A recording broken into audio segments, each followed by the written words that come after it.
everybody, welcome back to my channel, and today I thought I would do something a little bit more fun. I'm going to do a top 10 list, particularly the top 10 list of Jedi that I would want to personally train me as a Padawan learner. We're going to consider everything. We're going to consider skill, we're going to consider demeanor, we're going to consider what they've learned, how they learn it, what they've been through. These are the things I'm considering when I'm picking my Jedi Master. So, with that, number 10, Plo Koon. Plo Koon is a cinnamon roll of a human being. No, of a Keldor being. He is wonderful, he is caring, he is sensitive, he is a father to the clones that he led into battle. We're meant to be expendable.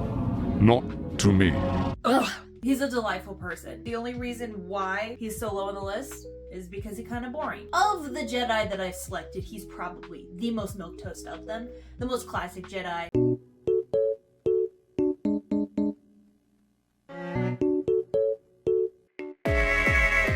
But obviously he's a good Jedi Master because he self-trained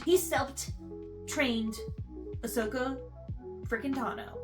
So, need I say more? Number 9, Ezra Bridger. Some of you may be like, what? And true, it is kind of a bold option, but Ezra has had a fascinating story. He's a feral Bokan Jedi who was picked up off the streets like a piece of garbage and trained by Kanan Jarrus in the middle of the biggest Jedi drought that probably has ever been, and he was trained in the weirdest way, but boy, is he seem like a fun time. Not to mention, he's exhibited some amazing restraint for a Jedi. He was tempted by the dark side in so many different ways. He had every excuse to fall to the dark side. And he literally looked Sidious in the face and said, not this one. Not this Jedi. He gave Palpatine the big ol' middle finger where Anakin did not. He's further down this list simply because he's an idiot. And his idiocy would make me into a bigger idiot than I already am. And so, together we would probably die. But it would be a fascinating, good time. He's a good Jedi. Strong with the Force. Strong with the stupidity also, so that's why he's so low. Number 8, Asajj Ventress. Some of the reasons why Asajj is further down on this list, she would make me cry all the time. However, learning from her would be incredible. She was born on Dathomir, sold into slavery, adopted by a Jedi who taught her classic Jedi stuff. And then she wanted revenge and was found by Count Dooku and, then went to the dark side. And then, slowly eked her way back to the light side. Spoilers for the bark. What? Where is the bee coming from? The bark disciple. Just throwing bees in there. This is her Asajj arc. Her ascension arc. Her redemption arc. She comes back to the light side at the end of this. Super cool experience being so deep in the dark side for such a long time and being able to find her way back to the light and not necessarily change everything about herself. She's still Ventress. That's for sure. Like I said, she would make me cry a lot. I need somebody a little bit more nice, a little bit more just patient, because I can be extremely infuriating to a certain type of people, and I think that she would fall under that category. Number 7, Anakin Skywalker. Now, why is he so far down this list? Listen, intensity just intimidates me. I don't want to be intimidated by my Jedi Master. They have to know what they're doing, but they also have to be a little bit more predictable. Live a little less intense. or die. Than Anakin Skywalker, because I don't know how Ahsoka did it. I'm not Ahsoka. I don't have the kind of resilience mentally that she does, because she was, she almost broke. In some instances, being Anakin's apprentice, especially after he came back. After the whole Darth Vader thing, he did not lighten up at all. I would say he got more intense. Kind of worse, actually. Great Jedi Master, for the most part. Kind of have some concerns there. Sure, after his whole, becoming a mass murderer journey, I'm assuming that this is Anakin, after all that, but even still, the intensity. You lack conviction.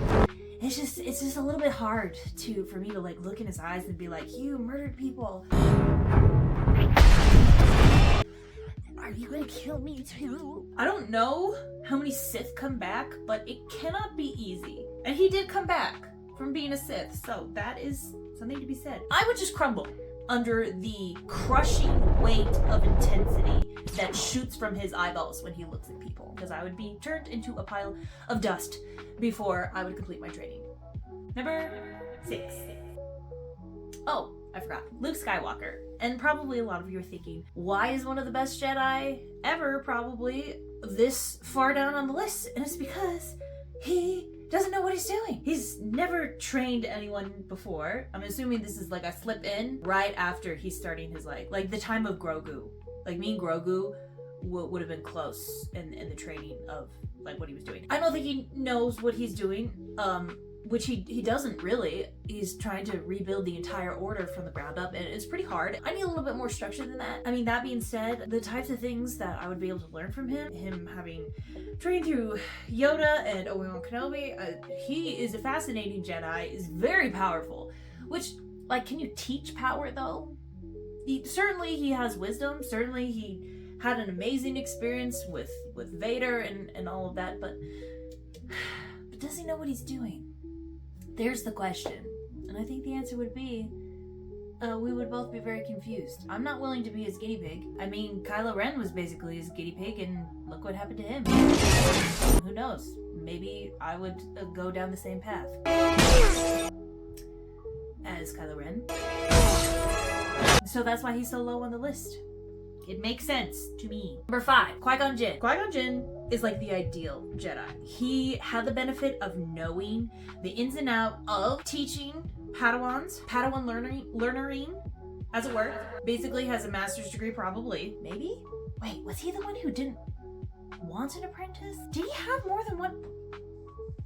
I can't remember. I have a feeling he had more than one apprentice. That might be a thing. He's better at it than Luke. Probably better at it than that other guy that I talked about.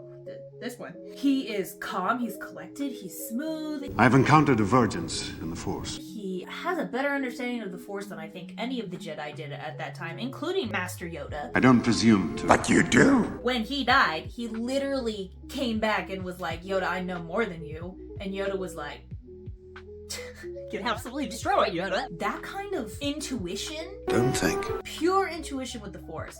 Ugh, the things he could teach me. The problem we're running into is that I would just be in love with him. Will you be alright? Be alright?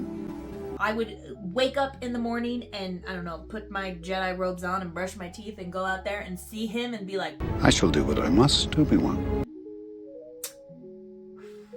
it's my feelings are big and I know they won't be reciprocated and I know like attachment and like I'm not ready. Use your instincts. We have to break it off. We can't do this. Maybe for a little bit, maybe I'll just like learn as much as I can, but then we have to go our separate ways. 10-year-old me was in love with him. Bigger me is in love with him. So it's just kind of, it's a bad idea, but he would be an excellent teacher. Were it not for the fact that his voice is just so, I wish that was so. the way that it is. Number 4. Just 4. Aha! Oh, I forgot. Kanan Jarrus. Kanan also has a very special attachment.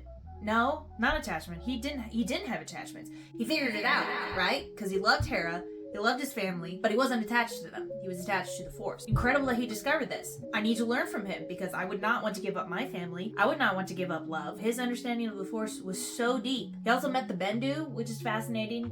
You must be empty.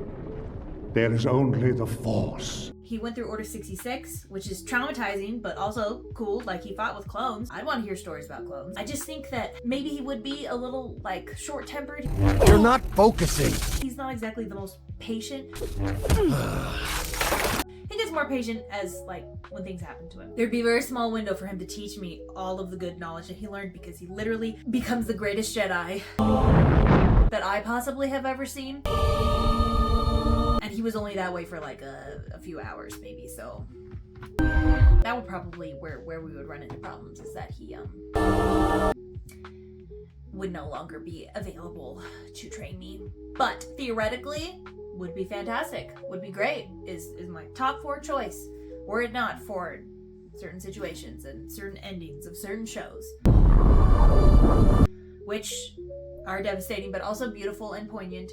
And he showed us all what a Jedi could be. Amen. Number 3 is Obi-Wan Kenobi. Deeply beloved Obi-Wan Kenobi. Also fell in love with him when I was 10 years old. And then once again when I was an adult. However, this is why we would choose older Obi-Wan Kenobi. Not so much in love with him. But that's fine, because I don't need to be. This makes it better. This Obi-Wan Kenobi is more traumatized. However, he also is, paradoxically, more at peace. Is he a relative of yours? Do you know who he's talking about? I'm assuming. He seems to be more at peace. Like his last encounter with Vader, he seemed okay with it. So I'm talking about maybe right before he trains Luke, he finds me. Hello there. And we train, and he would be a fantastic tutor, great master. His resistance and his resilience against the dark side when he also had every reason to go down that path, but he didn't. Extremely strong in the Force. He beat Anakin Vader, he beat Vader Anakin, he beat Vader. He beat them all. He did it. Master strategist, excellent compassion. I feel like there's a lot to be gained from understanding the Force. You get it. He'd be great. Number 3 choice. Now, number 2, Ahsoka Tano. This is, of course, after her crisis with the idea of training anyone because of, I am no Jedi. you know, all of the trauma that was involved in that. She understands how dangerous the dark side can be, how dangerous attachment can be. I've seen what such feelings can do to a fully trained Jedi Knight. She saw how the Jedi fell, and she probably understands pretty well why they fell. She has had to heal herself from what happened while she was an apprentice, and she was trained by Anakin Skywalker. You ready? I get a ton of benefit from this because she is less intense than Anakin Skywalker, but I would say very closely skilled.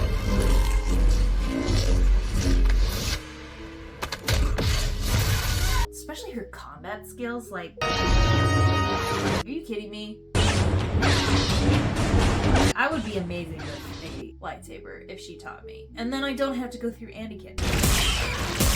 So I get the best of both worlds. Speaking of best of both worlds, she's been to the world between worlds. She has healed bleeding lightsabers. She has fought for the rebellion. She has fought in the Clone Wars. Her experience is insane. Who knows what else she's been through? I mean, like, 19 years is a long time for stuff to happen to her, and we only know like a little bit. Also,